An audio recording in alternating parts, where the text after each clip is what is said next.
Welcome back, Heidy, and welcome everyone to the second episode of Weight Loss Surgery. And we are so excited to continue providing you information that is so valuable about weight loss surgery. This is a dangerous surgery, and we want you to have all the ins and outs of somebody that actually went through, has been successful, is going to be her 4-year anniversary this August, and we are excited to share this with you. And if you didn't have a chance to look at the first video, the first podcast, you have the link on the description and you can actually go ahead and look at it because there is a great information about how she chose her doctor, who were her support system. We talk about her family, what coaches, well, a lot more. So you have to go and see it. So Heidy, welcome back, and please, how is everything with you? Hi, Marcia. Thank you. It's always so good. We're so near, but so far. During our first episode, we were together. Now we're separated by camera, but it's great. I'm so glad to be here talking about the next steps of my journey. It's so important to share this. So I'm excited to share. Great. Thank you so much. So in today's episode, we are going to start with the habits. We talk about that in order for you to go into this surgery, you need to have some habits in place. Like if you can start this way ahead, it will help you to go through this process that is not really pretty and is not really something that we will want for anyone, which is going into that diet, the liquid diet that she went through for 2 weeks. So we want to start today with the habits that she had in place in order for her to be successful. So, Heidy, take it away with what is that you implemented in your life that helped you to this day? Yes. So in order to survive that, I'm glad I had these habits in place. And the first one for me was communicating with my family, making sure they understand what I am doing, the decisions that I have made. But particularly during those 2 weeks that were so crucial, it's like the view of what's coming. Communicating, it's very important. People don't know what you're thinking, what you're feeling, what frustrations, and it's important that you start to share those things with your family, with your friends. Things are going to be changing, letting them know for a moment you're not going to be able to probably hang out with them or go out to eat or go out to, for a few drinks, because now those things are being not permitted for you to do during this process. Communicating was huge. For my family, the support, it was during the summer. So August, was when I had my surgery. So the ice creams, the barbecues, having the support of my family and saying, hey, how about if we don't go for, because I couldn't eat what they were eating, but how about if we don't go for ice cream like we usually do, we go for a walk. And that allows not only for talking and getting together, but also just healthy as a family together, which is, one of the things that's important to me, being together and healthy as a family. So getting that support. The other thing was drinking water. Drinking water is so key. I know some of us don't like drinking water. We'd say, oh, yes, I drank, 2 glasses, 3 glasses of water. But this time was having a specific amount. That is 64 ounces of water minimum that is required for you to have as an important habit before and moving on forward through the rest of your process. Also reflecting, during those 2 weeks, it was times that I had to think about, it would hit me, wow, what is happening? And taking that time to reflect and going back to when I decided to make this decision and, getting back to faith and my faith and praying and say that this was an answered prayer for me. It truly was. I wanted to be healthier. I wanted to find something that would help me get to who I am and who I was before. And those times of reflections were very important for me. Also just how to prepare, how to buy food. Like, that's so simple, right? We just go to the supermarket, we buy food. But there's a strategic way to buy healthy food that you do not get the temptations, right? So I had to learn that, and I learned that through my coach. So making sure that I feel comfortable in a supermarket, that I feel comfortable in a place that I know I can go get food that is healthy for me and not be tempted by things that are not good for me or my family. And also preparing food, right? That is something that I did often before, but this time I knew that I had to really make sure that these habits are not just going to be, oh, because I want to do it. No, these are important for my health and making sure that I have success in my surgery. Preparing food was something that I needed to plan and make sure that it was not only for me, but that I can prepare this food for all of us as a family. I'm a mother, I'm a wife. So it's not only changing my habits, but how do those my new eating habits will go into my family's habit as well. Wow, I hear so much wisdom here and information. So just to do a little recap, the first habit that you need to make sure that was in place is communication and a little bit of over communication. So people really know exactly what are you thinking, what are you feeling, and what are your needs, right? The three things that we So will important needs, yes. then developing the habit of going for the walk after eating. That's really great. Hopefully it stays up to this now with the family. Drink, Yes, that's something that we need every day, and we take it lightly. A lot of people say, but I drink juice. No, we're talking about water. We're talking about juice. water. Yes. And No then flavored water, water. self-reflection, that's another so important component of our life, right? We need to really dig in and just see how we are feeling, what is here, right? And then connect and just make sure that we understand and we have the self-love that we need, because I think we need a Important. love. And we need to dig in and ask. In my case, I ask God for that self-love to sustain me, right? So keep ourselves Yeah, sustain His love as well. that is key. Shopping for the right food, you're absolutely right. How many times we go and we just pick up everything else that we didn't want to? Yes, yes. Like, wow, what am I going to do with this? And it's so Yeah, good. And we can in a future episode we can talk about how can you, the person who is listening to this podcast, can actually you can learn to shop for food. Um, that's a great idea. that's something that can be helped, and also meal planning. If Hmm. anything can happen, and that is for everything in life. If you don't plan ahead your meals, you will end up eating anything that comes your way, That's basically. right. Because when you're hungry, you're hungry. Hungry. So these are 6 amazing habits that you had to put in place before you got into this process. And you mentioned Yeah. earlier in the previous episode that before you got overweight, you already were somebody that actually I can see some of these habits being in place, right? Yes. Grab on this and you continue moving on to make this happen. But I'm so curious about your diet, and I'm pretty sure a lot of people here are expecting, okay, just tell us what it is, how is this diet, what it consists of, how much you Yeah. have to drink. Yeah. It was just to share a little bit about how I was told when I had to start this diet. So when you go, you have your consultation and it's approved and all that. And you know that they give you a paperwork of what it's going to take for each stage in your process before, during, and after to maintain your after your surgery. They tell you have to do a 2-week liquid diet. And this diet is so important. It's not only one, it helps you to kind of understand what is going to be required of you, but most importantly is for your health. It's for a safer surgery. So your liver, they do all testings and check your liver for any fatty livers. But the way that the surgery is done, it needs space on anatomically speaking in the side of your liver. So your liver needs to be as lean as possible to avoid any complications. So this is why this liquid diet is so important.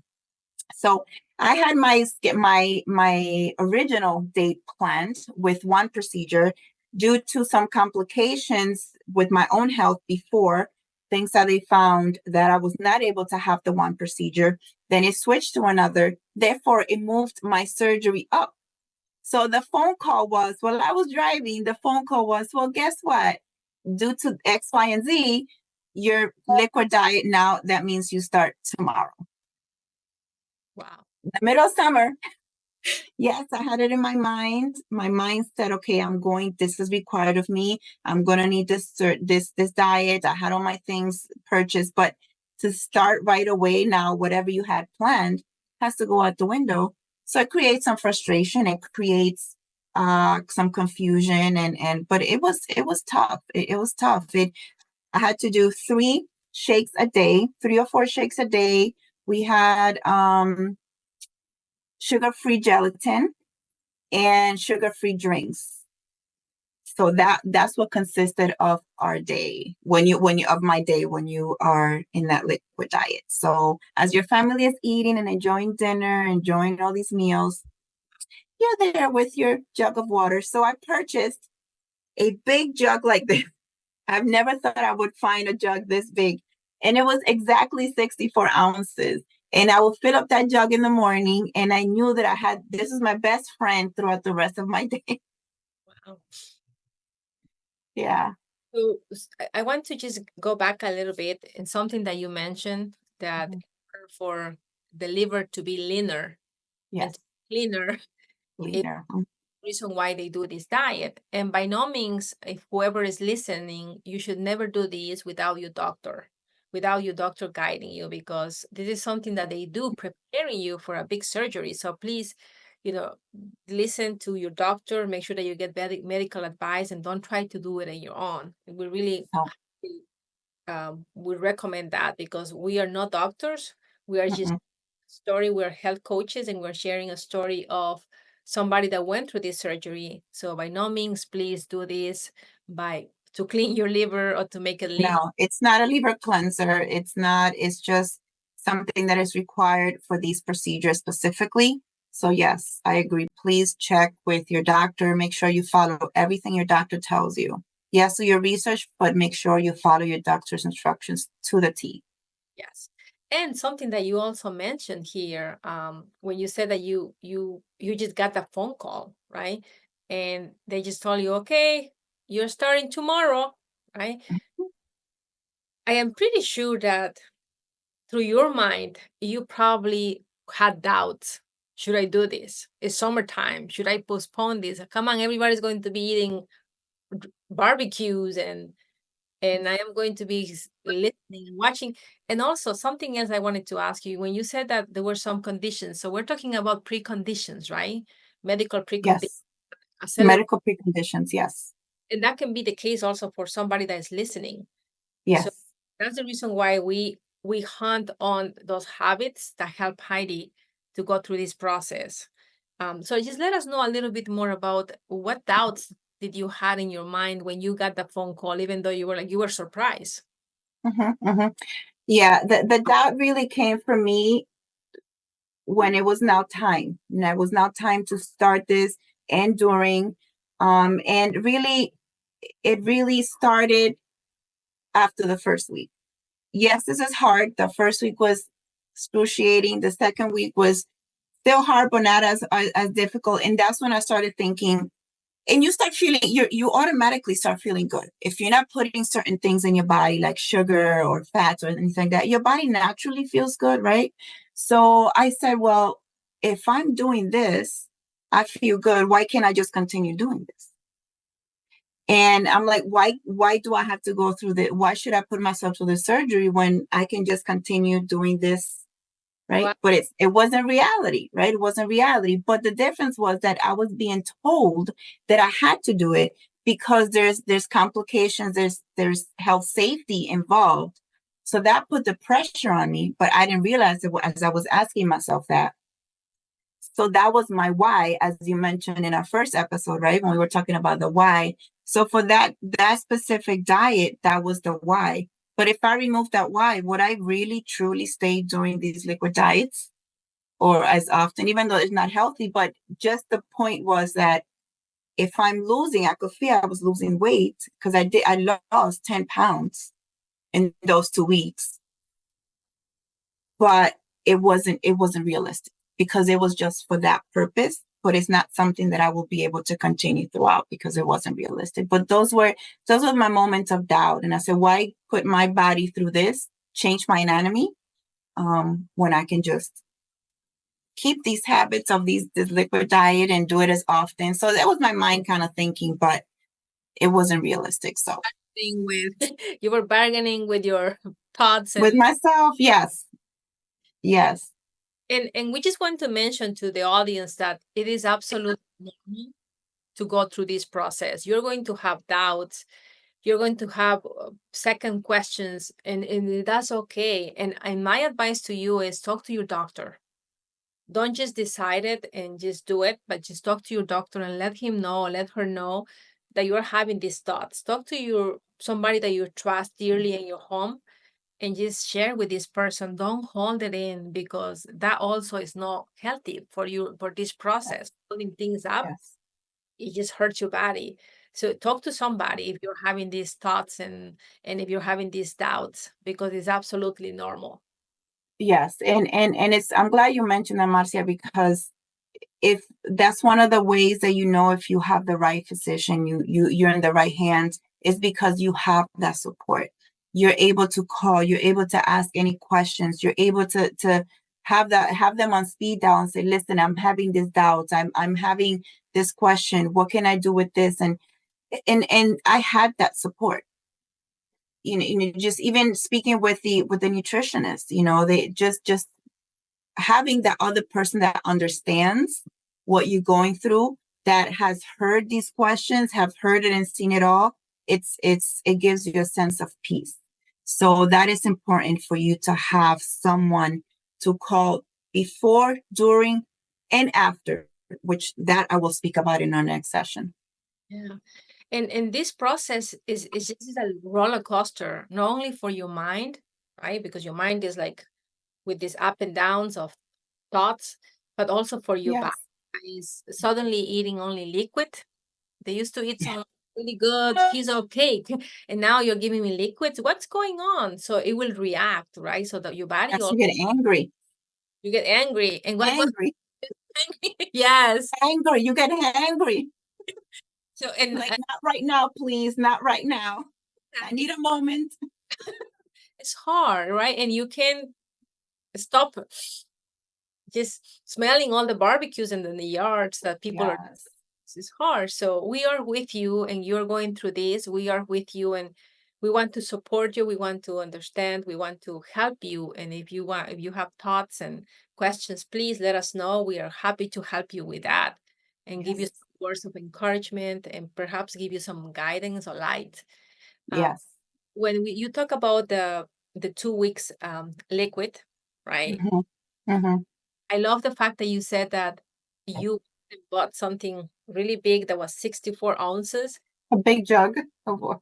That's a good way to keep yourself accountable because at this point, Yes. you need accountability. Your coach or your doctor is not going to be there 24/7, but now you have Yes. that with yourself. So you got Yes. a jar of 64 ounces that was your companion throughout the day because you knew you had to finish that. So that's a Yes. good point that maybe, if you're listening, if you're going through this, get yourself prepared, depending what the doctor says, get the tools that you need to make Mm-hmm. it easier for you. Yes. And one thing that I want to mention, during my research before I went on, different YouTube, I watched different people's experiences. And one of the common thing that I heard, which I did not do because I knew better from my experience before, not to do this, because I said, if I do that, this 2 weeks is going to be even more excruciating. And one of the common things that I heard was, I can't remember the term that they used, but people knew when they were going to start. So the day before they started their diet, the 2 week liquid diet, they would go on this binge eating. Wow. And to me, yeah, maybe it's like, okay, well, I know what I understand. Okay, I'm not going to be able to eat this for a long time or ever, but to do that and then go in your body, and you mentioned how your body goes into shock. So you're adding to that. So you're not eating, you're eating all this food, making yourself sick, because you make yourself sick with eating different things that your body may not agree to. And then all of a sudden just going completely gone, no food. That's mentally, not only physically, but let's think about that mentally. That will really affect you, and can really affect you planning, and how really you should react to to what's coming. And so for me was more of, okay, I know this is what's coming down the pipeline. These are the habits that I had, so I can prepare, versus, oh, I'm going to miss food. Let me just eat. That's not, and I will say this because I went through the experience. Please do not do that. Do not do that. I knew when I heard it that it was not the right thing to do. I didn't do it. Please don't do that. Yes, If we're in this process, it's because you want to change your life. yeah. So I don't know if you agree with me, but you will probably have to grab to you why you're doing this. You know, um, focus on those habits that you're putting in place, like about communication, right? Yes. You like say, okay, this is not helping, or just think about Yes. it, what I am doing this, and perhaps talking to, I hear this crazy thing they're doing this, and probably somebody will tell you, no, that will be your doctor or your nutritionist. People, Yes. Yes. and you're absolutely right. There is a lot of noise in social media Mm, at times that, my means lead us to the right thing. And we have to make sure that we go back to the trust of the physician. We go yes. back to the health coach, to the nutritionist, to all the people that are that team that is there for Yes. Your team. you. It's a team. I always see it like that. Like everybody that is involved in your process is a team, and the team That's works right. to help you to overcome anything. That's right. That's right. Yeah. There's a lot of noise. Yes. Yes. Yeah, so well, a lot of good things we have reflect on, and I really hope that these 20 minutes or 15 minutes that we have going through will help you to have a better understanding when we say habits, what is that you need to have in place. Maybe yours are going to be different than Heidi's. Maybe Yeah. you have less or more, but they are yours, right? And they're going to help you. They're unique to you. And then after Mhm. we talk about this surgery, like what really means to go through this. I can even imagine, like sometimes, I go drink water for like 6 to 10 hours, and I'm like dreaming of food. Imagine 2 weeks, right? Yeah. So just know that and understand that your why, that you're going to be better, you're going to be healthier. Anything that you're going through, these health conditions this is going to help you just to feel much, much better and have quality of life, because That's right. to have quality of life. And as you can see, Heidy looks happy, healthy, and she's helping other people through this process. So if you have questions, please do not hesitate to send us questions. We will be happy to answer Yes. for you. And thank you so much, Heidy, for this story that you're sharing. Next Mhm. episode, we're going to talk about the mental health, what it takes Yes. in this process, like how you can prepare yourself when it comes to mental health. What is that you feel, right? Maybe you connect with the feelings that she went through, and how we can help you to overcome this, right? What are the tools, the resources that you can use to go through this process? So we say Yes. we are here, and we are here to help you, and we are here together, right? Together. Yes. The finger, because I can never get around. I know. We're here together. Be together. Yes. Yes. Yes. And I really appreciate your time and everything that you are sharing with us. Yes. And thank you. Thank you. I always love this conversation, and I'm excited to get to the next one. Back to the next one. So, until the next time, everyone, thank you for being with us. Bye-bye.